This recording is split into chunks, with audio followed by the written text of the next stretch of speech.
G, ayan na. Napakarami ko ng pruweba. Ewan ko na lang kung hindi pa rin kayo maniwala sa sunod-sunod na pruweba na pinapaulan sa inyo ng mundo. Kasi alam nyo, kakampi ko ang Diyos. Kaya ngayon, binibigyan niya ako ng mga ganitong klaseng content para lang ipamukha sa inyong lahat na totoo ang itinuturo ko sa inyo, lalong-lalo na pagdating sa female nature at sa dating game. Okay? So ngayon, pag-uusapan natin itong issue na naman na ito, na tungkol na naman sa cheating o isang misis na nahuli na naman ng kanyang mister sa loob ng isang motel. Pero bago ang lahat, disclaimer muna tayo.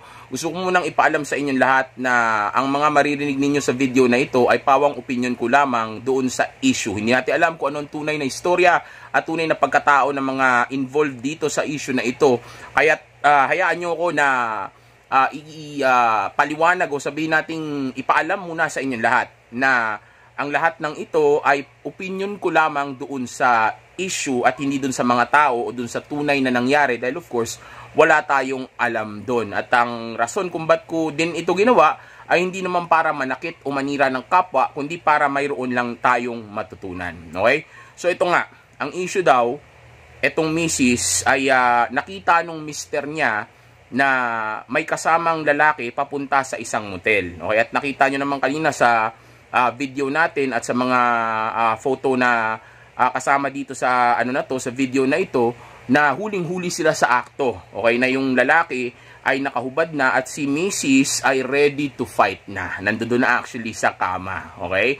Bagay na actually palagi nangyayari. Nakikita nyo naman sa Raffy Tulfo in action, sa internet, dito sa channel natin, at sa mga taong nakikita mo sa paligid o sa mga taong kakilala mo. Okay, na gaya nga ng palagi ko sinasabi, hindi malabo na mangyari rin ito sa iyo. Okay, dahil nga ang babae ay hindi loyal. Dahil nga sila ay emotional. Paiba-iba ang nararamdaman niyan. So kahit na sabihin niya pa sa iyo na mahal ka niya o till death do us part, kung magbago yung pakiramdam niya, G, kakalimutan niya yung pinangako niya sa Diyos, kakalimutan niya ipinangako niya sa iyo, kakalimutan niya lahat ng mga bagay na ipinangako niya sa sarili niya nang dahil lang dun sa nararamdaman niya na iyon. Hindi naman dahil masama ang babae, kundi yan kasi yung basihan ng love nila. Okay, hindi yung salita, hindi yung lohika, hindi yung morals, kundi yung nararamdaman lang nila. Kaya napaka posible na kapag ikaw ay nag-commit o nag-asawa, panigurado mangyayari din ito sa iyo.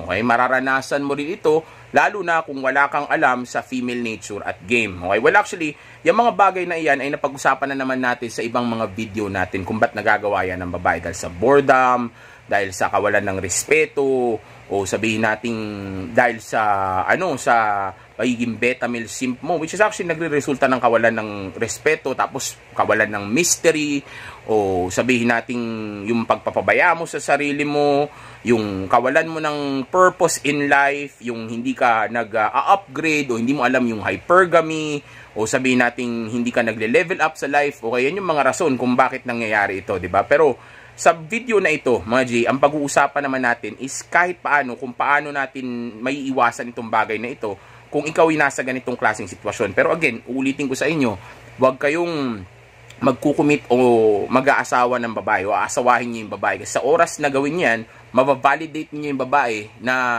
ang dating nun sa kanya ay para bang wala na siyang hinahabol o wala na siyang chine-chase o wala na siyang kinakatakutan na pwedeng may mawala sa kanya. Kasi nga validated na siya. Isipin mo, binigyan mo siya ng power, binigyan mo siya ng assurance na hindi ka mawawala, at binigyan mo siya ng power na pwede kanyang kontrolin.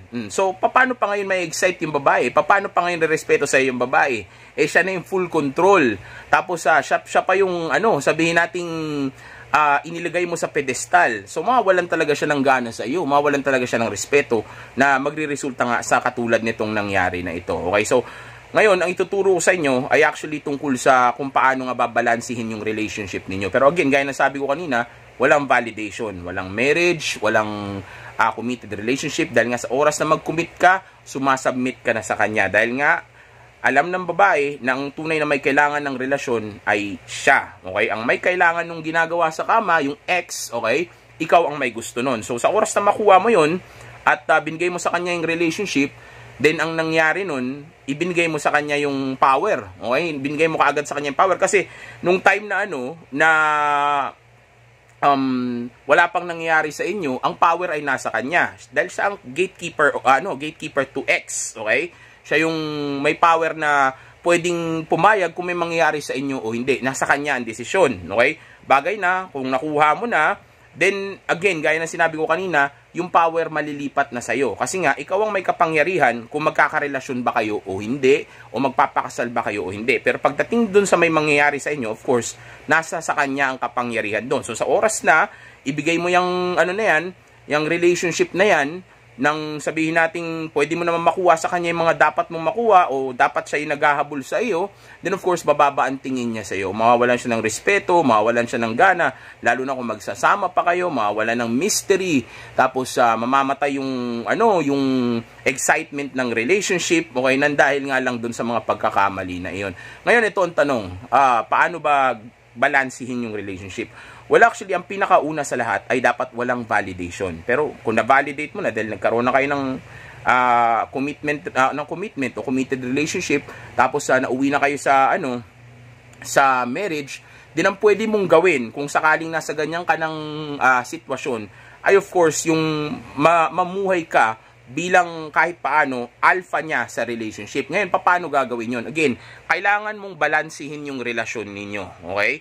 Ibig sabihin, hindi po pwede na lagi kayo magkasama o lagi kanya nakikita o alam niya lahat tungkol sa iyo. Kailangan may mystery, okay? Kailangan may thrill, kailangan kahit paano ay naro-roller coaster of emotions mo siya. Paiba-iba dapat yung emosyon. May times malungkot, may times na may miss ka niya, may times sabihin nating nakikipaglaban siya para sa oras mo. Okay, dahil tandaan nyo to mga G, hindi ka magagawang ma-appreciate o i-value ng babae kung hindi mo mapapagawa sa kanya na makipaglaban para lang makuha yung time mo. Okay? Yung tawag dito, makikipag-compete siya just for your attention and time. Okay? Dahil kung hindi mo nga nagawa yan, yung bagay na yan, of course, yung babae ay mababato kasi nga hindi ka magmumukhang challenge. So kung hindi ka challenge, then hindi ikaw yung price. So kung hindi ikaw yung price, then of course, hindi ikaw yung mas mataas yung value. So, kung hindi mas mataas yung value mo, then of course, hindi ikaw yung magiging leader o may upper hand sa relationship ninyo. Okay? Meaning, hindi ikaw yung magiging alpha sa relationship ninyo. Baka siya pa yung maging alpha sa relationship ninyo. So, ang mangyayari niyan, kapag siya yung naging alpha, siya yung magiging masculine, ikaw yung magiging feminine. So, pag nangyari yun, yung relationship dynamics ninyo ay wala na sa tama kasi nga, siya na yung leader o siya na may power tapos ikaw na yung sunod-sunuran, ikaw yung king, ikaw yung lalaki, hindi po pwedeng ganun. Kaya napaka-importante na dapat may uncertainty sa emotions niya, okay? Kailangan palagi siya nagwa-wonder sa'yo, iniisip ka niya palagi, o kaya palaging nakakaramdam siya ng emotional turmoil at drama sa relationship niyo dahil tandaan mo, validated na tong babae na ito. At again, tandaan nyo, etong pagiging alpha mo dito sa relationship ninyo, hindi ka magiging full alpha male talaga kasi kumbaga, sa totoo lang, beta ka na dito sa relasyon na to eh.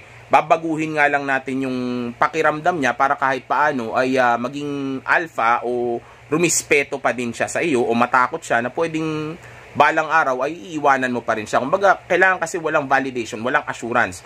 Hindi niya sure kung magtatagal ka ba, hindi niya sure kung kanya ka na talaga para nang sa gayon ay mag-i-invest at mag-i-invest pa rin siya sa iyo. Dahil the more na nag-i-invest ang tao sa isang bagay, tumataas ang value nito sa kanya. Okay? Kaya dapat hindi siya ang priority mo. Ang priority mo dapat kapag may kasama kang babae ay of course yung grind and purpose mo, self-improvement mo at yung pag-abot mo sa tunay na sa tunay mong potensyal. Kasi mga G, tandaan niyo, hindi porke kasama mo na yung babae o nagustuhan ka na niya ng ganyan, ang ibig sabihin hindi naiiral yung pagiging hypergamous niya. Tandaan niyo, tumitingin-tingin pa rin niya sa ibang lalaki o sabihin natin kinukonsider niya pa rin yung ibang mga lalaki na nasa nasa options niya. Tandaan nyo, babae yan. Yan ang nilalapitan. Okay? So, of course, bukas lagi ang option. Yan yung isang actually bagay na hindi ko gusto na ginagawa ng lalaki. Once magkaroon ng babae, sinasara ka agad niya yung options niya. Hindi katulad ng babae, sila kahit na may boyfriend na o may asawa na, bukas pa rin yung options nila. So, napaka-importante na nagle-level up ka o nagbabago yung buhay mo o naaabot mo o papunta ka dun sa tunay mong potensyal. Kumbaga, sa totoo lang, kung hindi ka pa successful sa buhay, ang tunay na nagustuhan sa'yo ng babae, kaya siya nagtiwala at nakaramdam ng security sa'yo, ay yung potential mo. Nakikita niya kasing may mararating ka, kaya sumama siya sa'yo. So, kung hindi mo mararating yun, o hindi ka doon papunta, mawawalan siya ng gana, o baka iwanan ka niya, o baka lokohin ka niya. Well, actually, ang sabi kasi ng misis dito na nahuli, yung asawa daw niya o yung relasyon daw nila ay matagal nang tapos. Pero of course, ang pagkakarinig ko, I'm not sure, legally married pa rin sila, okay? Legally married pa rin sila, pero nagkaroon daw sila ng pagkakaintindihan na maghihiwalay na sila at magko-co-parenting na lang sila dun sa bata ata. Okay, I'm not sure if there are kids, pero yun ang sabi nila. Okay, kumbaga, nagkasundo na sila na, kumbaga, magkakaroon na lang sila ng casual na relasyon bilang kahit paano, parang magkaibigan na lang ng para daw yata sa bata. I'm not sure about do sa kids part hindi ko masyadong matandaan yun, pero ang pagkakasabi ng babae ay ano daw, kumbaga, matagal na raw silang nagkasundo na maghiwalay, pero yun nga daw, nagulat siya, bigla siyang ginanon netong lalaki na ito at nagsama pa ng pulis doon sa loob ng hotel o doon sa loob ng motel. Okay, so, yeah, again, balik tayo doon sa tinuturo ko kanina o sinasabi ko nga sa inyo na napaka-importante nga na dapat nag-upgrade ka o nagle-level up ka. Hindi po pwedeng, kung kumikita ka lang ng sabihin nating 500,000 a year, okay, next year, gano'n na naman ulit yung kikitain mo. Dapat, kung kumikita ka ng 500,000 pala, 500,000 a year, then dapat next year at least 1 million na. O kaya kahit man lang 600 o 700, dapat lagi kang nag-upgrade. Dahil kung hindi ka mag-upgrade, yung babae ay mawawala ng gana sa inyo. Hindi dahil masamang tao sila, kundi of course para yan sa security nila. Dahil ang mga babae ay mga survivalist, okay? Kaya nga sila ay hindi loyal at kaya nga sila ay hypergamous. Kaya napaka-importante na ikaw palagi ang best option niya. At yung ano na yan, bagay na yan, ma-achieve mo sa self-improvement. Okay? Ayusin mo yung katawan mo, go to the gym, ayusin mo yung finances mo, kailangan kumikita ka ng maayos, mag-invest ka, matuto ka kung paano maging literate sa ano mo, sa pera mo, sa finances mo. Also, yung mga weaknesses mo, i-improve mo yan. Maaring siguro wala kang game o kaya yung itsura mo, yung forma mo, yung swag mo na wala na kasi nag-asawa ka dahil sobrang komportable ka na, okay? So, self-improvement ang pinaka-importante dyan. Lalong-lalo na yung looks, lalong-lalo na yung itsura mo at katawan mo. Dahil tandaan nyo, ang pinaka-magandang regalo na ibibigay ninyo sa mga misis o sa mga girlfriend ninyo o sa mga babae ninyo ay hindi yung material na bagay, kundi yung pagkakaroon mo na magandang personality. At kasama dun ay yung physical na looks mo, which is actually nga yung ano mo, yung katawan mo. Okay, kaya nga like ko sinasabi sa kanila kung hindi maganda ang katawan ninyo, huwag kayong naglalakad ng nakahubad o nakalabas yung malaking tiyan ninyo sa harapan ng mga misis o mga babae ninyo. Dahil marahil sa'yo normal lang yun, pero sa kanya, na-turn off siya doon subconsciously. Marahil, wala lang din sa kanya yun, pero namamatay yung attraction niya sa'yo. Dahil wala ma-attract sa ganung klaseng itsura. Oo nga, may sumpaan kayo, may napag-usapan kayo, o napaniwala kanya na hindi kanya iiwan, o nangako siya na mahal kanya. Pero again, emotional yan, hindi yan loyal. So sa oras na mamatay yung emosyon niya sa'yo, dahil lang sa nakikita niyang hindi maganda, then of course, titingin na yan sa iba. Wag ako ngayon yung maniwala. Again, napakarami ko ng pruweba. Okay, so, napaka-importante ng self-improvement. Go to the gym, or sabihin natin at least mag-home workout ka, pero best is go to the gym, okay? Para nang sa gayon, nakakapag-create ka pa rin ng mystery, okay? Tapos, isang bagay pa na dapat na ginagawa mo ay nakatuto ka palagi sa purpose at sa grind mo, sa trabaho mo, at dun sa mga hobby mo, at dapat meron ka pa rin mga kaibigan na nakakasama. Okay? Hindi po pwede na palaging yung misis mo ang priority mo o palaging yung misis mo ang kasama mo, dahil nga sa oras na gawin mo yan, unang-una ma-validate mo siya, and also at the same time, ang mangyayari pa niyan kapag ka naging ganyan ka sa kanya, yung misis mo na ito ay ano siya, kumbaga mawawalan siya ng gana sa iyo dahil nga wala ka ng ibang buhay bukod sa kanya. Okay, mawawalan siya ng gana, mababagot siya sa iyo, bababatingin niya sa iyo, isipin niya wala kang ibang sabihin nating pinagkakaabalahan na magpapasaya sa iyo, na tipong siya lang yung pwedeng magpasaya sa iyo. Kaya ngayon mape-pressure yung babae na isipin na siya lang yung pinaka-source of happiness mo. Kumbaga, mapipressure siya na dapat lagi siya mag-perform, dapat lagi kanya mapasaya, dapat magawa niya yung mga trabaho niya sa iyo. Samantalang sumama siya sa iyo to have fun, okay? And para magkaroon siya ng security and para makasurvive, di ba? So, kung yun yung mga rason niya, kaya siya sumama sa iyo, tapos gagawin mo siyang pampasaya mo, eh di of course mawalan talaga siya ng gana o mapipressure siya o matatakot siya hanggang sa mawalan nga siya ng respeto sa iyo o ng emosyon sa iyo o ng sabihin natin ng love sa iyo. Dahil nga yung bagay na ine-expect mo sa kanya ay hindi yung bagay na gusto niya. Dahil nga para sa kanya, kaya siya sumama sa iyo kasi gusto niya magsaya. Tapos kaya ang gagamitin mong pampasaya mo ay siya. Di ba? So, dapat nakafocus ka sa purpose mo, may hobby ka, yung social life mo active pa rin, may mga kaibigan ka pa rin, okay? Para sa isang buong linggo, lahat ng mga bagay na ginagawa mo na yan, ay sabihin natin, maganda nga kung kahit paano nag-iisip din siya na baka may iba ka pang babae. Para nang sa ngayon, nakatiptoe siya, o nakatingkayad siya palagi, na parang ang dating nga kasi nun, pwede ka mawala anytime o pwedeng iwanan mo siya. Kasi pagka nagbigyan mo ng assurance ang babae, dyan siya nawawala ng gana at dun siya nakikipaghiwalay. Kasi nga, para sa kanya, nakuha ka na niya. Tandaan nyo, people want what they cannot have. Okay? So kung sabihin nating nakuha ka na niya, then paano ka pa niya gugustuhin? Nakuha ka na niya eh. Di ba? Kaya importante na hindi siya sure. May uncertainty. Hindi siya sure kung mahal mo siya. Hindi siya sure kung magtatagal kayo. Hindi siya sure kung siya lang talaga ang gusto mong babae.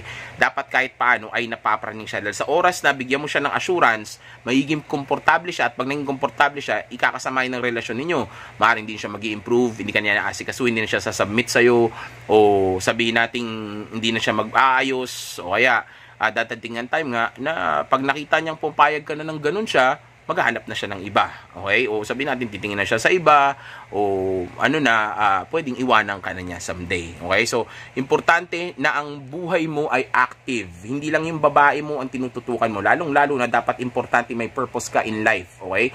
Dapat meron kang isang bagay na alam niya na someday, pag narating mo yan o naabot mo yan, yun ang magbabago sa buhay ninyo at yun ang tunay na magpapasaya sa'yo para nang sa gayon, yung thinking na she just wanna have fun with you, okay, ay maisa kakatuparan na niya. Dahil of course, kung makita niya na masaya ka sa ginagawa mo at masaya yung buhay nyo, din masaya ang buhay mo, then of course, mas gugustuhin niya na sumama sa iyo. Dahil exciting ka na masaya na yung buhay mo. Again, sabi niya at sabi ng mga babae, di ba, they just wanna have fun. Okay, so since they wanna have fun and you're having fun now, then there's no reason for her to not to join your life, right? Because you're having fun. Dahil yun nga ang gusto niya, di ba?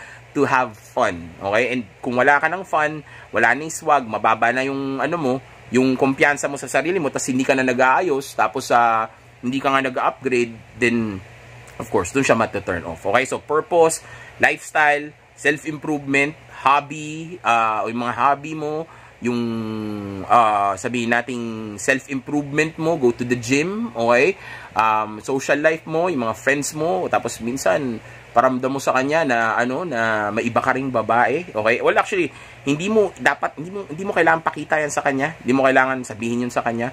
Ang gagawin mo lang is yung magpaka-busy ka sa maraming mga bagay at wag mo siya i-priority dahil sa oras na gawin mo yan, mapapraning yung babae, isipin niya na may iba kang babae kahit na wala. Okay? Pero kayo magala, since walang confirmation yan, hindi yan magbabackfire sa inyo. Wag nyo lang sabihin. At wag lang may makita siya sa inyo na na magkukumpirma sa kanya na may babae ka nga talaga. Okay? So, again, tandaan nyo, kasal kayo dyan. Tapos pangalawa, tandaan nyo, may vowsy tayo. So baka ma-adultery ka pa tapos ma-vowsy ka pa. Okay? Kaya nga 'di ba, ano ba sabi ko sa inyo? Mahirap magpaka-bad boy sa isang misis o sa isang girlfriend kasi nga may commitment ka diyan. Lalong-lalo na yung misis mo. Paano mo iba-bad boy game 'yan? Kasal kayo niyan. Misis may power 'yan sa iyo. Kaya nga dapat balance lang. Okay? Yung tipong hindi lang siya yung priority mo, hindi mo lang siya sinusunod o kaya sabihin nating hindi siya yung mundo mo, o ganun lang ipaparamdam mo sa kanya, pero hindi ka magiging sabihin nating sobrang bad boy. Okay, para ka lang si Daniel Padilla, 'di ba? Medyo bad boy lang, medyo bad boy. Wag todong bad boy. Okay? May time ka pa rin dapat sa kanya. Okay? Well, actually, kahit naman maging bad boy ka, may time ka pa rin naman sa kanya. Pero sa totoo lang, ito nga kasing tinuturo ko sa inyo, hindi siya talaga magiging authentic na bad boy, authentic na alpha male kasi nga dito nagigame ka lang. Okay? O sabihin nating technically kasi, sa totoo lang, nasa beta male position ka. Dadayain lang natin yung emosyon niya. O lalaruin lang natin yung utak niya. So, to lang, mamanipulahin lang natin yung nararamdaman niya at yung sitwasyon para lang sa gayon ay magkaroon siya ng thinking na na alpha ka niya, o sabihin nating high value ka, o pwede ka maagaw ng iba. Okay? So, yeah, good yun, yung kahit paano maisip niya na may iba ka nakaka-date kasi makakapag-create ng mystery yun, o makakapag-create ng uncertainty yun. And also, at the same time, lalo siya ma-challenge. So, kung na-challenge siya at na-engage may emotions niya, then of course, mananatili na mataas yung attraction at interest level niya sa iyo. Okay? So, grind and purpose, self-improvement, okay? Tapos, kapag nasa loob kayo ng bahay o magkasama kayo nitong babae na ito, make sure na ang tutok mo ay yung mga bagay na sinabi ko, grind and purpose, self-improvement, pag-abot mo sa tunay mong potensyal, okay?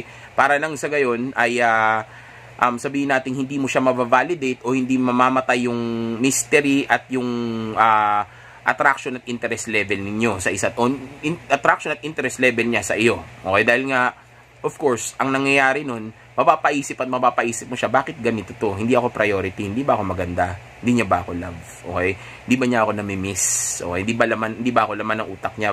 Kinasal kami Kala ko ba mahal niya ako? Lalo na kung iniisip niya na beta ka dati o dahil nakikita niya na mahal mo siya tapos bigla ka nagbago. Then, yeah, makakatulong yun sa kanya kasi magbabago yung yung cycle o yung routine na meron siya sa buhay niya dahil naasahan nga niya, naasawa ka niya o katulad ka ng dati. So kung bigla ka magbabago ngayon at iba na ang focus mo, then kakabahan na yung babae mo. Mag-uumpisa na siyang maging babae ulit, okay? Dahil madodominate mo na siya bilang alpha male, okay? Yun yung gagawin mo. So pag nasa bahay ka, tumutok ka lang sa mga bagay na mas importante. Tapos pag matutulog na kayo o magkasama na kayo, then hindi pa rin kayo doon. Kumbaga, hindi pa rin kayo katulad magiging katulad nung dati na sabihin natin maglalambingan, magkukwentuhan, magkakamustahan, gano'n. Hindi. Pwede kayo mag-usap sandali, pero ipakita mo sa kanya na cold ka pa rin. Hayaan mo siyang maghinala sa'yo. Okay? Hayaan mong isipin niya na kaya mo siyang palitan o hindi mo siya ganun kamahal, okay? Buong linggo, pero pagdating ng time na may oras ka na, isang beses sa isang linggo pagdating ng time na may oras ka na o free ka na, isang beses sa isang linggo, i-date mo siya. So, since nakaka-save ka naman ng money, dahil, magkasama kayo dito sa relationship ninyo, dahil magkasama kayo sa isang bahay, say, di ba kayo nagde-date araw-araw, tapos nakaka-save ka nga ng money kasi ang priority mo ay iba, okay?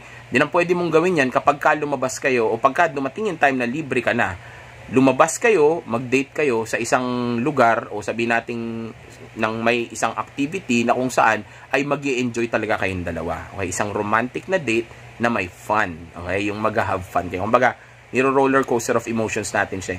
Buong linggo, hindi mo siya pinapansin, hindi siya priority mo, pero sasabihin mo sa kanya na pero pag libre ka na, lalabas kayong dalawa. Para kung gagawin mo yan consistently, mababad trip man siya o mag-emotional man siya o sabihin nating makakapag-create ka man ng drama sa kanya sa isang buong linggo, pero meron siyang nilook forward na date ninyo on a weekly basis, di ba? So mabuisit man siya o maasar man siya sa'yo dahil di siya ang priority mo o malungkot man siya, pero since alam niya na tuwing libre ka, lumalabas naman kayo, then at least may nilook forward siya, and also at the same time, na-excite siya. So, nai-engage mo yung emotions niya sa iyo. Okay? Hindi po pwedeng hindi kayo magde-date.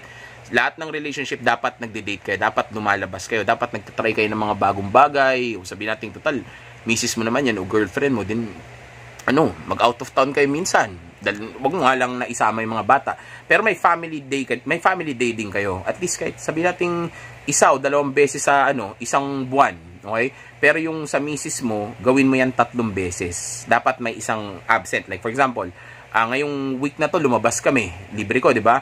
Lumabas kami ngayon, nagpunta kami sa sa kung saan man, restaurant o kaya nag-check-in kami o sabihin nating namasyal kami kung saang lugar, okay? Tapos sa susunod na linggo, lalabas kami ulit, gagawin ulit namin yung na yun, yung activity na yun o yung date na yun. Pero syempre, ibang activity naman ngayon, ibang lugar naman, okay? Pero sa susunod na linggo, yung pangatlong linggo, hindi mo na kami lalabas, okay? Lalabas kami ulit sa susunod na linggo ulit, sa 4th na. Kaya 3 beses lang. Dapat may isang linggo na absent para kahit na i-look forward niyan tas hindi nangyari, hindi siya magiging pa rin. Hindi siya magiging validated o hindi magiging boring na predictable, okay? O dahil predictable, okay? Dahil nga, of course, hindi mo ginawa. So, sa susunod na linggo, yung isipin niya, tuloy ba kami? Lalabas ba kami ulit? So, hindi niya sure. Kaya ngayon, pagka sinabi mo na lalabas kayo, sabi mo na libre ako sa kanya sinabi niya, ang busy mo naman, lagi mo na lang akong di pinapansin, hindi mo ko inaano. Pag sinabi niyang ganyan, then, o kahit di niya sabihin mo sa kanya, pagka, like, for example, let's say, lalabas kayo ng Sunday, tapos ngayon ay Thursday, 3 days, di ba? Friday, Saturday, Sunday, so 3 days. Well, Tuesday, gawin mo Tuesday, after 3 days kayo pwede lumabas eh. So, let's say, no, don't say it on Tuesday, kasi pag sinabi mo yun sa Tuesday pala, mga G, of course, walang kwenta yung, panlalamig mo sa kanya sa buong linggo. Dahil, of course, Tuesday pa lang, so, Tuesday pa lang, alam na niya kaagad na lalabas naman kayo eh. So, wala siyang pakialam na masyado doon. Pero kung ang gagawin mo ay ayayain mo siya ng, let's say, maybe Thursday or Friday, depende sa time mo kasi magkakaiba kayo ng yung Tuesday kasi na yun, yung Sunday na yan, sa client ko yan. Pero kung lalabas kayo, then pwede mo siyang yayain ng, let's say, mga Friday, basta mga, let's say, pang-apat na araw ng linggo na iyon. Pero pwede mong laruin yun, minsan pangatlong araw, minsan pang-apat na araw, tapos lalabas kayo ng after 2 days or after 3 days, after 2 or 3 days, yun ang option ninyo. Like for example, Thursday ka nagyaya, then pwede kayo lumabas ng ng Sunday. Okay, so niyaya mo siya Thursday, sinabi mo sa kanya sa Sunday, sa mga niya, libre ako sa Sunday, sama ka sa akin, may pupuntahan tayo. Ganun lang. Okay, so may excite yun. Wow, susama niya ako, di ba? Hindi ka tulad nung busy ka sa bahay, tapos lumalabas ka, mag-isa, hindi mo siya kasama, tapos ngayon isasama mo na siya. Excited siya kasi ang feeling niya na earn niya yun. And ito pa, mga G, kapag yan ang ginawa mo, mas lalo magpe-perform na maganda yung babae mo, mas lalo niyang gagalingan sa lahat ng bagay, mas lalo pa siya magpapaganda, at lalo niyang ayusin yung sarili niya kasi nga, may uncertainty. Hindi niya sure kung okay kayo, hindi niya sure kung ba't di mo siya binibigyan ng attention, tapos dahil gusto niya makuha yung validation at yung attention na yun, of course, magva-validate siya sa'yo. O sabihin natin, pipilitin niya na makuha yung validation na yun sa pamamagitan ng pang-attract sa'yo at pagpapasaya sa'yo sa loob ng bahay ninyo at lalong-lalo na sa kama. Okay? And isa yan sa importante, dapat magaling kayo sa kama. Okay? Dapat alam niyo yung mga technique, alam niyo yung mga strategy. Dapat nakukuha niyo yung emotions niya. Okay? Dahil kung hindi kayo marunong sa kama, isa yan sa magpapa-boredom sa babae, magpapawala ng gana sa iyo. Dahil tandaan mo, romantic ang relationship na mayroon kayo. Okay? So, isang linggo, kung pansinin, or well, hindi naman isang buong linggo, pero habang ginagawa mo yung purpose mo, nakafocus ka sa grinding purpose mo, sa self-improvement mo, wag mo muna siyang papansinin. Pwedeng pag tinanong ka niya o kinausap ka niya, sasagot ka, pero napakatipid lang. Okay? Mabilis, kumbaga, casual lang. Hindi yung katulad dati na naglalambingan pa kayo, nagkukwentuhan pa kayo. Kailangan maparamdam mo sa kanya kahit paano na hindi ka ganun ka-interesado sa kanya. Pero wag mong iparamdam sa kanya na hindi mo siya gusto. Pakita mo lang na hindi ako interesado sa iyo ngayon. Busy ako. Marami akong ginagawa. Nababadoyan, naboboringan ako sa iyo. Mas gusto ko tong ginagawa ko na to. Okay? Para nang sa gayon ay i-earn niya nga yung attention at time mo. At pag, of course, tinrabaho niya yun, at na-challenge nga kasi siya doon, then tataas yung value mo sa kanya. Pag tumaas yung value at respeto niya sa iyo, then of course, may iwasan natin yung katulad ng ginawa ng misis nito na nasa video natin kanina. Okay? Pwedeng maiwasan yung cheating, pwedeng maiwasan yung break up o yung paghihiwalay ninyo. Okay? Pero, of course, mas safe pa rin kung walang relationship o walang commitment. So, kung maghihiwalay kayo ng misis mo o ng ng girlfriend mo, then mas maganda kung wag mo na siya ulit bigyan ng commitment pagka nagkaayos kayo. Tapos, aralin mo na lang yung game na itinuturo ko sa inyo and maniwala kayo sa akin, dahil dyan sa game na iyan, mas magiging effective siya kumpara dun sa isa na may commitment. Pero kahit paano dito, pwede pa rin naman. Okay? Mas malaki ang chance na maiwasan kumpara dun sa hindi mo gagawin yung ganito. Walang mystery, walang uncertainty, 'di ba? Walang hindi siya yung predictable. Mas okay pa rin yung ganito. Yung meron pang emotional turmoil, meron drama, tapos may emotional roller coaster. So, mas effective pa rin ito. Tapos pag lumabas kayo, after nyo lumabas, pagkatapos ng date ninyo, since nag-have fun kayo, pag uwi ninyo sa bahay, balik ka na ulit sa kung sino ka dati. Okay? Sanayin mo siya sa ganun. Para maintindihan niya na hindi mo siya priority, pero of course, meron ka pa rin time at attention para sa kanya. Pero para makuha niya yun, kailangan galingan niya. Kailangan magpakabait siya. Okay? Kailangan maging masunurin siya. And also, at the same time, mga G, pag sa susunod na linggo, dapat iba-iba yung mga araw na niyayaya mo siya. Laruin mo na lang. Hindi naman kailangan umabot ng 3 araw after 3 days. Para lang yun sa dating. Para lang yun sa walang commitment eh. Pero kung may commitment kayo at magkasama naman kayo sa bahay, then okay lang yun. Kahit iyayain mo siya after 2 days. O kaya kahit nga after 1 day. okay lang. Basta ang importante, paiba-iba yung araw ng yaya mo. Okay, paiba-iba. Hindi yung Tuesday palagi, Thursday palagi. Kailangan unpredictable para nagki-create tayo ng mystery o nagwa-wonder yung babae na kakapag invest sa kanya ng attention at ng time niya na valuable asset ng isang tao. Okay? Dahil hindi mo mapapalitan yan, yung time ng isang tao kapag ginamit na niya o naibigay na niya. Dahil nga, yan, kumbaga, hindi yan katulad ng pera na anytime pwede mong kitain ulit. Okay? So, importante na yan ang mapa-invest mo dahil since yan ang valuable asset natin at alam yan ng utak natin subconsciously, then of course, kung kanino niya ibinigay yun o kung kanino niya in-invest yun, dun siya sabihin nating magkakaroon ng mataas na pagpapahalaga dahil ibinigay niya yun dun. At alam niya yun subconsciously. Okay? So, sundin niya yung game na iyan. Okay? Tapos again, walang validation. Tapos, manatili kayo sa masculine frame ninyo. Matuto kayo paano kumausap ng babae. Dapat meron kayong mouthpiece. Alam niyo kung ano yung dapat sabihin. Marunong kayo mag-stimulate ng utak ng babae. Okay? Tapos, matuto kayo na,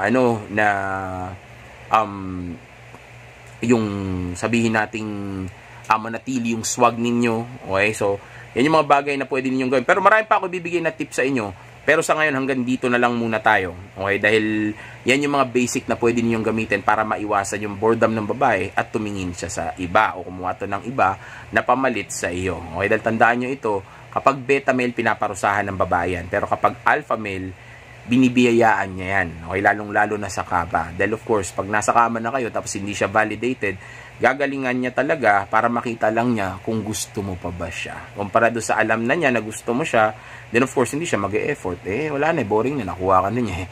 Samantalang ikaw yung lalaki, dapat hinahabol ka niya. Tapos ngayon, wala na siyang hinahabol. So, dahil wala nang chase, then wala nang thrill. So, wala nang thrill, then boring na. So, kung boring na, mamatay na yung emosyon. Pag namatay yung emosyon, o naapektuhan yung attraction at interest level, alam mo na kung anong susunod. Maaring mag-cheating o maaring iwanan ka nito. Bagay na actually hindi maganda. Kaya napaka-importante na kahit paano ay marunong ka sa female nature at marunong ka sa game. Huwag kang maging komportable dahil again, ang babae ay emotional at hypergamous at napakaraming options niyan. And also at the same time, dapat may options ka din. Okay? Dapat sabihin natin kung sakaling hindi mag-work yun sa inyo o may gawin tong kalokohan, then of course, meron kang palaging pamalit o sabihin natin meron kang nandiyan dyan para gawin yung trabaho nung babae na nang iwan sa iyo. Sabihin natin at least hindi mo masyadong ramdam yung pagkawala niya. Okay? Dahil may other option ka. Tsaka yun magbibigay sa'yo ng lakas ng loob. Mayroon kang abundance mindset sa ganun. Lalo na kung may ability to be alone ka din. Okay? So, napaka-importante ng bagay na. Anyway, so hanggang dito na lang muna tayo mga G. Marami pa tayong mga video. Sigurado papaulanan pa tayo niyan. Dahil ako, ang dasal ko sa Diyos, tulungan niya ako na ipaalam sa inyo o patunayan sa inyo na totoo yung tinuturo ko. At maraming salamat sa Panginoon dahil patuloy niya akong binibigyan ngayon ng mga issue na pwede kong gamitin para makita ninyo na lahat ng itinuturo ko sa inyo ay totoo. Kahit ano pang sabihin nila ng iba o ayaw nilang maniwala kasi nga, of course, masakit ito at hindi ito yung gusto nilang marinig. Kumbaga, nasira kasi yung pantasya nila lalo na yung mga nakakasal na o may girlfriend na. Siyempre, nasa ganung klaseng sitwasyon na sila. So, ayaw nilang marinig yan. Kasi nga, una, yung reputasyon nila tatamaan and also at the same time, ang hirap nang lumabas sa ganun. So, mas gusto na lang nila na lokohin yung sarili nila. Isipin mo, lahat ng batas nakapabor sa babae, lalo na yung batas ng marriage, babae rin ang may advantage dyan. Tapos, nagpakasal ka. O, di ba? So, yeah, delikado ka talaga. So, mas mabuti na may alam ka sa female nature at game bago ka pumasok sa ganyang klaseng relasyon dahil kung wala kang alam, yari ka sa babae. At kapag yan ang nangyari sa iyo, o sabihin natin kapag pinagpatuloy mo yan yung gawain na yan, magpapaikot-ikot ka lang sa cycle na yan. Dahil nga wala namang pagbabagong nangyayari. Inuulit-ulit mo lang yung sistema na ilang taon nang ginagawa, ilang dekada nang ginagamit ng mga tangatang mga tao na hanggang ngayon ay pinapaniwalaan pa rin nila na mag-work. Isipin mo, ilang dekada na nakalipas hanggang ngayon, ang dami ng single mom, ang dami ng broken family, ang dami ng naghiwalay at ngayon pinapaulanan pa kayo ng amo, di ba? Pinapaulanan ko kayo ng bala, di ba? So, yeah, pero still, nakita nyo, di ba? Ang dami na, ilang tao nang nabiktima pero still ayaw pa rin nilang maniwala sa katotohanan na ito. Kasi nga, masakit ang truth. Okay? Kaya nga, kung makikita niyo sa internet, ako lang ang nagsasabi nito kasi yung iba ayaw lang sabihin to kasi mahihated sila eh. Maraming magagalit kasi nga ayaw marinig to ng mga tao. Pero ako, may bayag ako na sabihin ito sa mga tao kasi nga alam ko na totoo ito. Hindi man lang magustuhan, ang importante sa akin ay nasasabi ko sa inyo kung ano ang totoo. Okay, so again, focus sa grind and purpose, unahin ang pag-abot sa tunay na potensyal, maging priority mo ang self-improvement, okay? And also at the same time, SafeX is the best X. Maging responsable sa mga ginagawa ninyo at mag-ingat kayo. Pero of course, huwag nyo kakalimutan na mag-enjoy palagi. Stay!